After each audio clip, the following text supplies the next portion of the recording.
Lo segundo es que es fácil decir buenos y malos, pero la vida es mucho más complicada. Vale la pena estudiar la complejidad de los conflictos, estudiar cuántos actores hay y qué quiere cada uno, y ver que a veces en dos partes aparentemente enfrentadas, en cada parte dentro de ellos, hay otras partes que no están tan enfrentadas, ¿no? Por ejemplo, esto era fácil aquí también, muchas comunidades campesinas que los han utilizado o el ejército, o los guerrilleros, o los paramilitares, tienen un interés, estando en zona de conflicto, en que ninguno les moleste más, ¿sí? Sin embargo, se ven metidos en el conflicto. O, por ejemplo, en muchos conflictos hemos tenido grupos de mujeres que se han unido, de mujeres de ambos lados, por su relación con la vida, por lo que sea, que han dicho, ya basta, ¿no?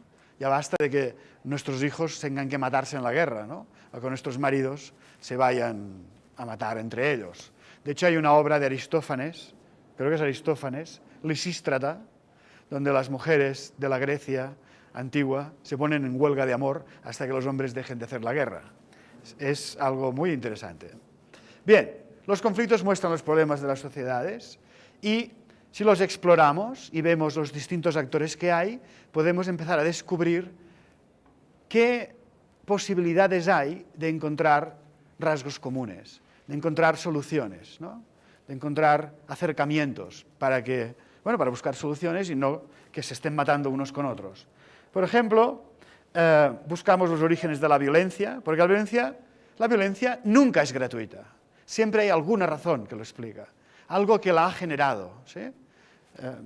Eso nos ayudará a eliminarla, ¿no? Normalmente, al buscar distintos actores, como he dicho, grupos, subgrupos, encontramos acercamientos. Y he hablado del rol de las mujeres, no solo porque ellas son particularmente atacadas en momentos de guerra, porque muchos combatientes entienden que atacando a las mujeres atacan al otro lado, ¿sí?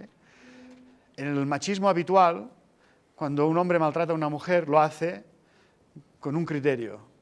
La maté porque era mía. Lo habréis oído esto, ¿no? En la guerra, la maté porque era tuya. Pero siempre la mujer es un objeto, ¿sí? De alguien. Y así sufre la guerra.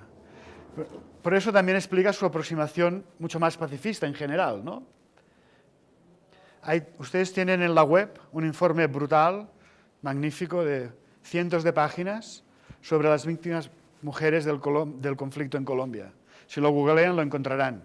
Hay una versión breve, más reducida, que también es muy buena, pero si les interesa más, pues podrán profundizar más sobre todo lo que ha ido pasando, ¿no? Bien. Porque levantan puentes entre las partes enfrentadas, como decía. Lo han hecho en muchos conflictos, lo hicieron en Irlanda, entre los republicanos y los unionistas, los independentistas y los que no, fueron de los primeros grupos, ¿no? En Irlanda o en Bosnia, en la ex Yugoslavia, las mujeres de negro eran mujeres que protestaban contra la guerra tanto en la capital de Croacia como en la de Serbia, ¿sí? Pero hay más razones, hay más ejemplos todavía de acercamientos. El general Freddy Padilla, que ustedes deberían conocer más que yo, es un señor que fue ministro o casi ministro.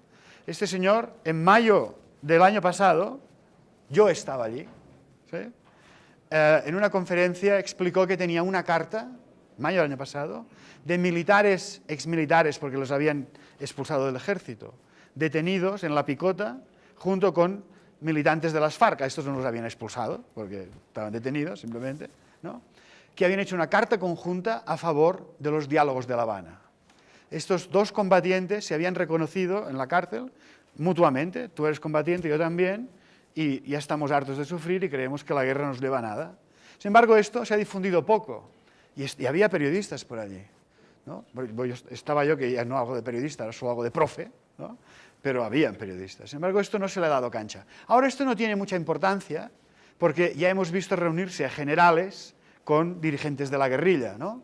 Pero aún así, ver cómo en la base, a pesar de las muertes que hayan causado unos y otros, y quizá algunos, no solo muertes, sino crímenes de guerra, se reconocen como seres humanos y combatientes.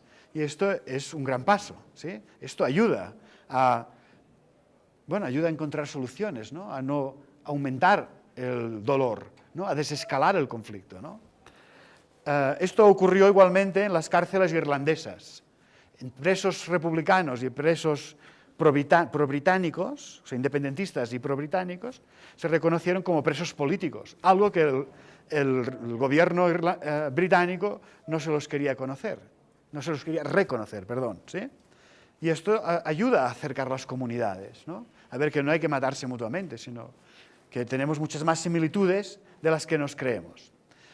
En un conflicto es muy difícil que si una de las partes percibe que va a perder, acepte la solución que se propone. O sea, es lógico que busquemos siempre soluciones en que todas ganen algo, ¿sí? Esto no es nada fácil, ¿no? Pero se puede buscar y en muchos casos se encuentra, ¿sí?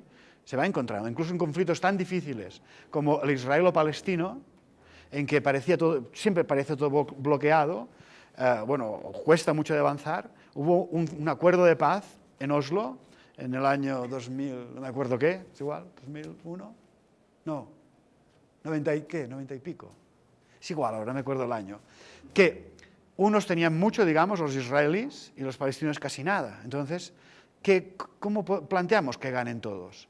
Pues se planteó con la siguiente lógica: los israelíes, o el gobierno de Israel, devuelve territorio a los palestinos y a cambio tendremos paz, ¿sí? O sea, paz por territorios, todos ganamos. Y si hay paz, todos haremos negocios mejor, o sea, la producción será más efectiva, no habrá que gastar tanto dinero en seguridad, por ejemplo, ¿no? O sea, que la paz es beneficiosa a casi todos. A los industriales de la guerra no, ¿sí? A quien hace el negocio vendiendo armas, no, pero para el resto de la población, previsiblemente, todo será un poco más fácil, ¿no? Bien, buscamos ganar, ¿sí? Eso es en positivo. En negativo sería hacer eso que he escrito ahí. Presentar cualquier avance del otro lado, cualquier cosa que gane el otro, como una claudicación para nosotros, ¿sí? Cualquier cosa. Por ejemplo, ahora que el gobierno ha decidido que de momento no bombardea campamentos de las FARC, pues presentarlo como esto es una claudicación, esto no hay ningún motivo para hacerlo, nadie nos lo exige, podemos seguir bombardeando, ¿no? Es una forma de no ayudar nada a la paz, no desescalar el conflicto, ¿no? Orientado hacia la verdad. No queremos una paz basada en engaños, ¿no? De hecho, las víctimas son las primeras que lo que piden es que se reconozca lo que ha ocurrido, que se reconozca el daño que se nos ha causado, que se sepa quiénes son los responsables, dónde están nuestros desaparecidos o los muertos, y luego también piden que se repare, ¿no? Pero primero que se sepa la verdad. Esas verdades no son únicas, hay varias, ¿no? Verdades, digamos que cada una tiene su historia y hay que comprenderlas, ¿sí? No justificar el daño, bueno, a veces quizás, pero normalmente no. O sea, comprender qué ha ocurrido no significa justificarlo, ¿no? Bien, orientado hacia las personas, no orientado hacia las élites, sino pensar en quién va a disfrutar de la paz y quién sufre la guerra, y quién la hace en la base, no solo porque escriban leyes o normas los de arriba, ¿no? Los de arriba está bien que se pongan de acuerdo, pero no hay que olvidarse de... Bueno, no solo no hay que olvidarse de los de abajo, sino que los de arriba suelen operar con lógicas distintas, ¿no? Primero, orientado hacia las personas para comprender a los demás, que no es ponernos en su piel o bajo su piel, ¿no? No para justificar lo que hacen, sino para comprender lo que hacen. Pero después, orientado hacia las personas y no hacia las bases... un poquito más, me estaba corriendo antes de esta diapo, no me acuerdo. Esta diapositiva es de una manifestación del año 2011 en Bogotá, ¿sí? Lo importante es la pancarta. Esa pancarta es demonizante. Yo no digo que las FARC no hayan cometido asesinatos, no digo que no sea así, pero una persona que haya cometido un asesinato, ha cometido un asesinato, pero no es un asesino. Su vida es mucho más compleja. Un niño que miente no es un mentiroso, ha dicho una mentira. Una persona que roba un día no es un ladrón. Su vida no se resume en ser un ladrón. Es una persona sufriente y gozante. Es una persona que tiene una múltiple dimensionalidad y algún motivo le ha llevado a hacer eso que ha hecho. No digo que esté bien, pero algún motivo, y su vida no se resume a eso. ¿Sí? Entonces, fijaros, es decir, FARC Asesinos, que fue un discurso que estuvo muchos años en muchos medios, aquí y fuera, es un discurso que nos contraprepara a alguna vez hablar con ellos, como la calificativo también de terroristas. ¿Sí? Terroristas es una palabra descalificadora del otro, simplemente lo quita de lo razonable. No hay nada que hablar con esas personas, ¿no? Solo eliminarlos. Entonces, esta pancarta está mal orientada para la resolución del conflicto. Esta pancarta, en su etiquetaje del enemigo, lo lleva a, bueno, a ser alguien con quien no es posible llegar a acuerdos. Lo cual no deja de ser un gran absurdo, porque la paz no se hace con los amigos, se hace con los enemigos. Y los enemigos también son seres humanos, que se equivocan, que han hecho muchas cosas mal, también, del otro lado también, ¿no? Pero este es un mal enfoque, ¿no? Demonizante. No solo las FARC, esto es una cosa que pasa en muchos lugares, pero poner otro ejemplo, Boko Haram. ¿Sabéis quién es Boko Haram? Este grupo en África Central que secuestró a 200 niñas y que luego también mató a otra gente que no eran musulmanes. Un grupo realmente temible, ¿no? Pero la solución está en matarlos a todos. Esa no es la solución. ¿Sí? Aparte de que es inhumana, no es la solución. O sea, publicar sin comentarios críticos mensajes como destruir Boko Haram es jugar a la lógica de la violencia, la cultura de la violencia y la lógica de la escalada, de la guerra, ¿no? No de buscar salidas con menos violencia, ¿no? Bien, es parecido a lo que dijo Obama sobre Boko Haram, sobre el Estado Islámico. Hay que extirpar el cáncer del Estado Islámico. Es que además de que no es viable, ¿sí? Esto no nos conduce a nada, ¿no? Nos conduce a masacres, nos conduce incluso es que es antiproductivo, nos conduce a un aumento global de la violencia, ¿no? ¿Sí?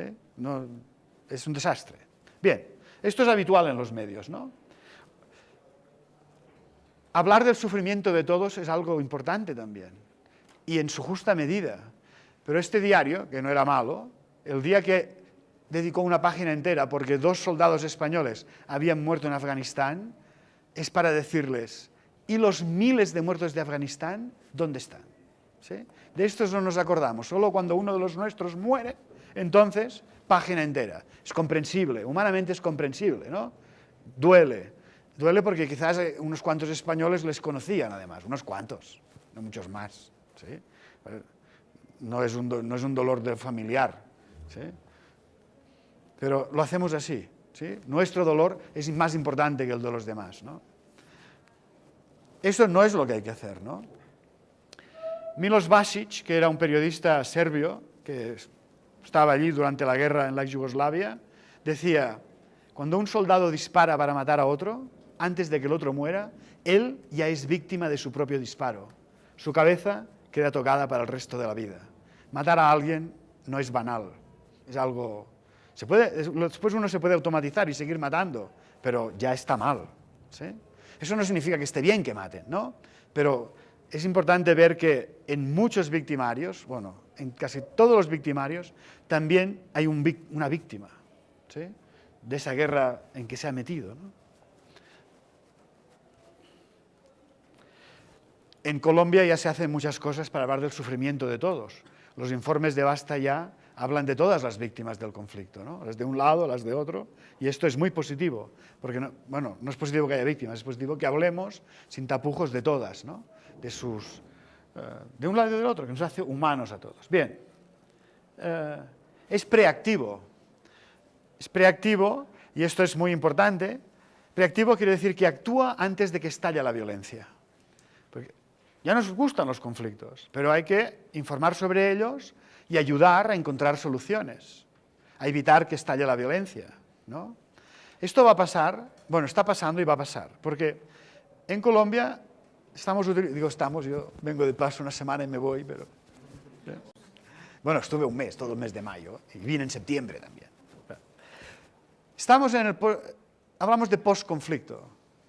Bueno, sí, hay un post-conflicto armado si se firma la paz, ¿no? O se firma el alto al fuego. Pero eso viene de un conflicto de antes de que hubiera violencia y seguirá después de la violencia.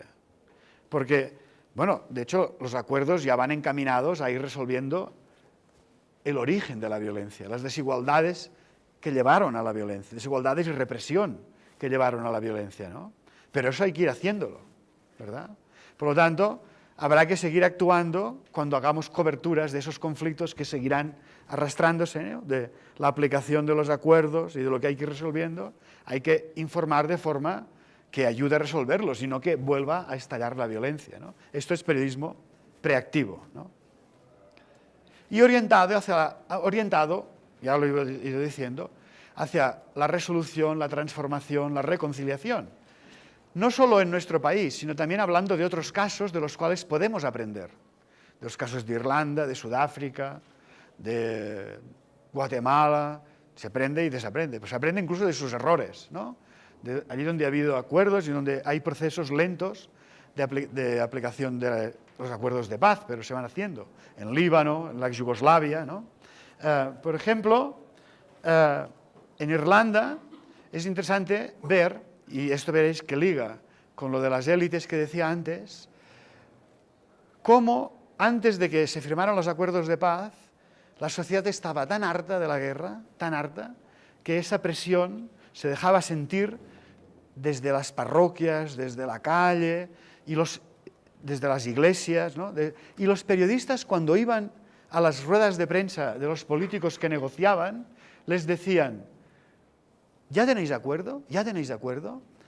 Cuando los responsables de las negociaciones, eso está documentado, creo que no es lo mismo en La Habana, pero los representantes de los distintos grupos razonaban de forma que pensaban que cualquier avance en el conflicto, cualquier concesión mutua que pudieran hacer unos a otros, sería interpretada por sus propios seguidores como una traición, como una, como antes hemos visto, claudicación innecesaria.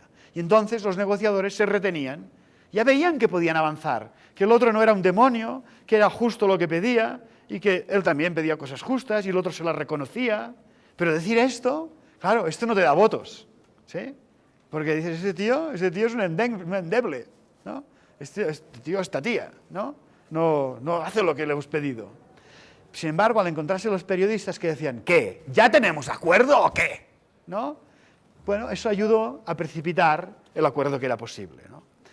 Porque, claro, las élites no piensan tanto en la base como piensa la gente de la calle. Por eso es un periodismo enfocado a la gente, donde hay que dar más voz a la gente de la que se estamos dando. No digo que la quitemos a los de arriba, porque son importantes y están negociando, ¿no? Pero hay que hacer mucho más presente lo que piensa la gente que sufre el conflicto, ¿no?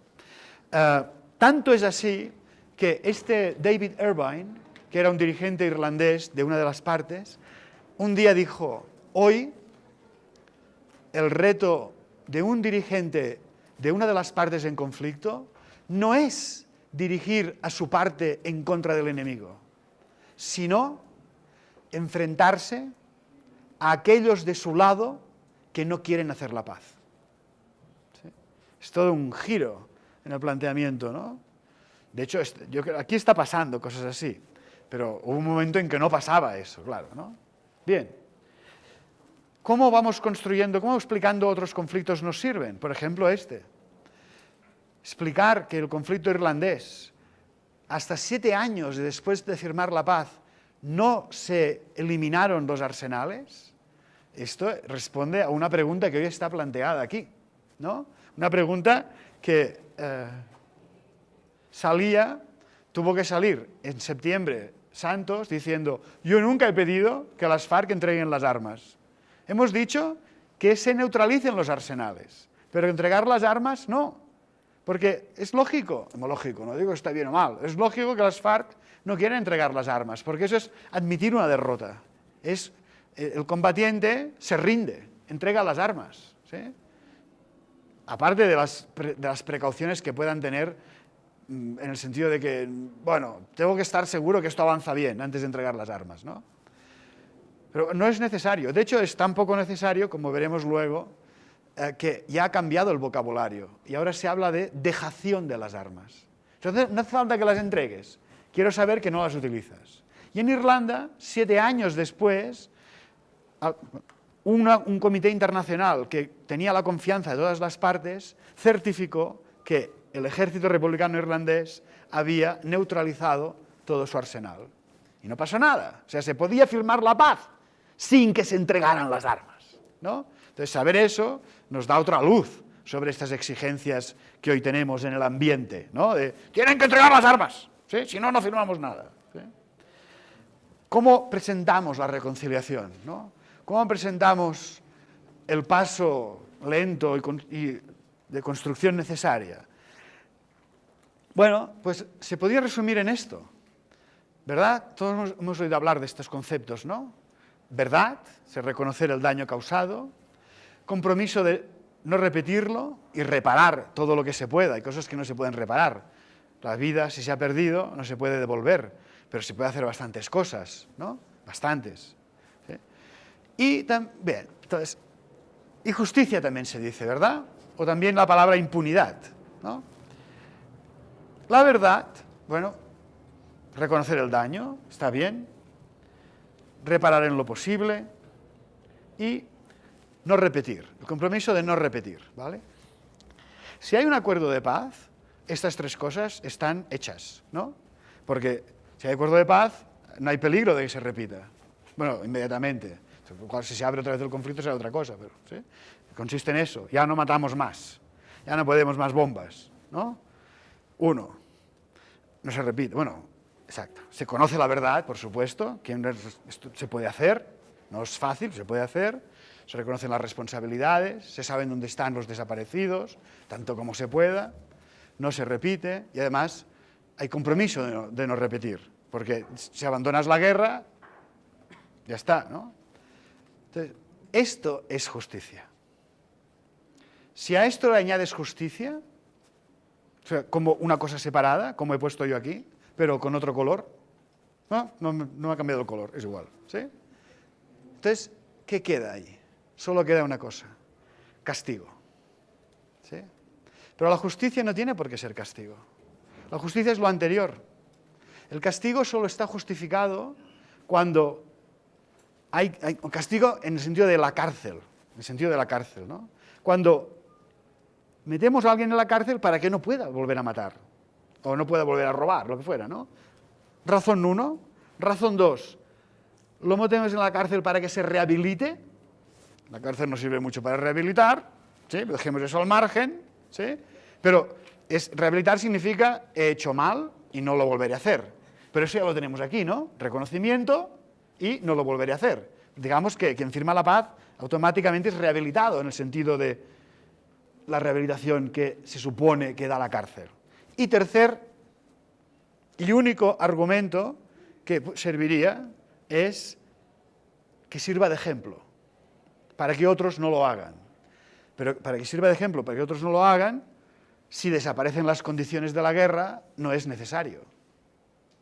Entonces, ¿qué interés qué interés podemos tener en aumentar el sufrimiento humano? ¿Qué interés tenemos en que alguien que ha matado se pudra en la cárcel? Yo entiendo, es algo humano que lo pide el cuerpo, ¿no? Pero cuando piensas un rato, ¿no es mucho mejor que trabaje, que se incorpore a la vida, que repare el daño que ha causado, que no que se pudra en la cárcel, ¿no? Es que iba a decir que lastimosamente ese punto pues, es ambiguo, porque realmente las víctimas sí desean que las personas que asesinaron a sus seres queridos se pudran en la cárcel como forma de castigo, que como bien usted lo dice, la vida humana ya no puede ser recuperada, el ser querido que perdieron, Bueno. ya no lo van a poder traer nuevamente, a pesar de que pues ya no vayan a haber más asesinatos, ¿sí? o por causa de la guerra más muertos. ¿Lo veis así? No, hay muchas personas que han dado de personas. Ahí. Es casi más de la mitad de las personas que han sido víctimas. Hay víctimas que ciertamente dicen lo que tú dices, pero hay muchas víctimas, otras que no. Incluso aunque no supiéramos la cantidad, sabemos que hay una cantidad considerable que no pide eso, que pide que se le reconozca, incluso pide quitarse de encima este peso, ¿no? Igual yo creo que eso es como prolongar el dolor Sí. de Ah. la persona que es víctima, ¿no? Sí. Unos dicen, ahora lo veremos en algún ejemplo colombiano, dicen, el perdón cura. No puedo estar viviendo con esta cosa dentro, ¿no? O con la venganza. Incluso los que han conseguido la venganza dicen, ¿y después que te has vengado qué? Tú no puedes hacer de tu vida el leitmotiv la venganza. Bueno, puedes, allá tú, ¿sí? Pero sí hay gente que lo pide y hay gente que utiliza el dolor genuino de esas personas políticamente, ¿sí? Igual porque lo cree, igual no. Pero eso no ayuda mucho a resolver el conflicto. Eso lo bloquea. Porque aceptar ir a la cárcel, y en Colombia, hoy día, vamos, yo me lo pensaría 3 veces, porque algunos los enviaron a Estados Unidos. Y ya no era aquello de llegamos a un acuerdo de 3 o 4 años de cárcel o 8, sino te pudrirás en Estados Unidos. O sea que es muy difícil, ¿no? De hecho, los estudios muestran que prácticamente todos los conflictos armados en que ha habido acuerdo de paz, la gente no ha ido a la cárcel. Y han salido todos. Los que estaban en la cárcel han salido todos. ¿Sí? Con una comisión de la verdad, con procesos distintos, pero han salido todos. Bueno, es una cosa abierta, ¿verdad? Pero ya veis. De hecho, bueno, hay noticias muy interesantes hoy mismo. Los diarios, la gente habla de este informe de la ONU en que dice que el castigo no tiene por qué suponer la cárcel. El castigo puede ser que tiene que haber condenas si ha habido crímenes graves, ¿no?, de lesa humanidad, pues tiene que haber una condena. Dice, se sabe la verdad y esto es condenable y esto merecería esta condena, una condena, ¿no? Quizá de cárcel o una condena que puede ser un trabajo de reparación más grande o, bueno, sea es parte, pero no, es que la reparación no es condena, es una justicia auténtica, ¿no? Bueno, pero podría ser que no se pudieran presentar un tiempo a las elecciones, podría ser que estuvieran alejados un tiempo de las zonas donde cometieron los crímenes, en fin, se pueden buscar otras formas alternativas, simbólicas más que nada, para decir esto no es tolerable, esto no hay que volver a hacerlo, ¿no? Pero no hace falta aumentar el dolor. Bueno, y sobre todo, no hace falta aumentar el dolor si esa propuesta bloquea la paz. Porque claro que escuchamos a víctimas que dicen venganza o castigo y otras víctimas que no dicen venganza o castigo, pero ¿alguien puede escuchar a las víctimas que morirán a partir del día que no se firme el acuerdo de paz? A esas no las vamos a escuchar, porque no sabemos quién son, ¿sí? Pero si las pudiéramos escuchar, ¿qué dirían esas víctimas? ¡Firme! ¡Firme! ¿No? Déjese de cuentos. O sea, hagámoslo bien, pero firmen. O sea, hay que parar la sangría.